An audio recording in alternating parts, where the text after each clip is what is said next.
서 존재했구나라는 것을 우리가 알 수 있습니다. 네. 자, 그 다음에 이제 살펴볼 노래가 바로 이 황성의 적입니다. 이 노래가 왜 중요하냐? 8분의 6박자예요. 따라서 느린 2박자입니다. 하지만 부를 때요, 불러보시면 알겠지만 3박으로도 이렇게 나뉘어져요. 그러니까 황성예터의 밤이 드니 이런 식으로요. 그러면 우리나라 장단은 기본이 3박이고요. 일본 장단은 기본이 2박입니다.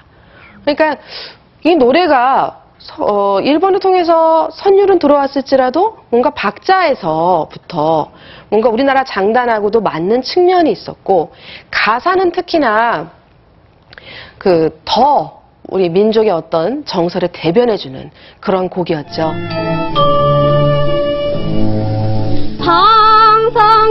황성이토의 밤이 되니 월색만 거여해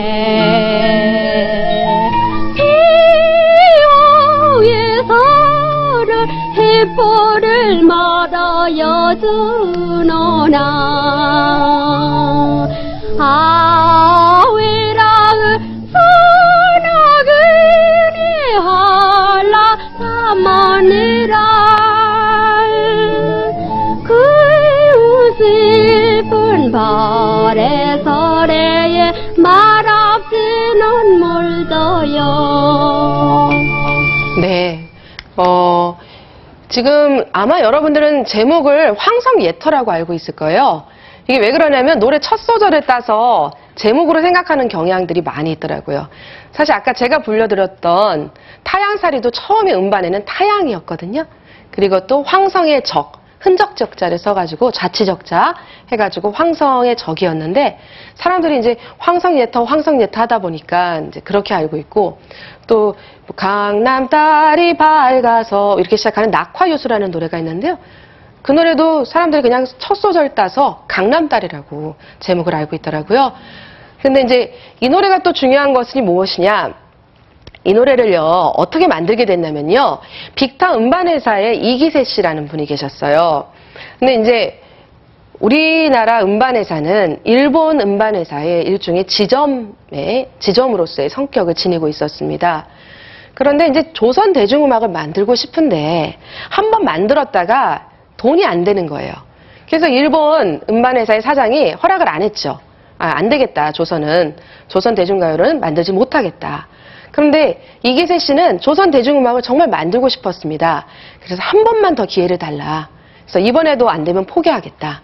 그래서 기회를 아주 어렵게 얻고선 노래랑 이제 노래 부를 가수를 찾아다녔죠. 근데 어떤 결혼식 피로연에서 이혜리수 씨가 부르고 있는 노래 부르는 모습을 보고 저 사람이다 라고 이제 픽업을 했다고 합니다.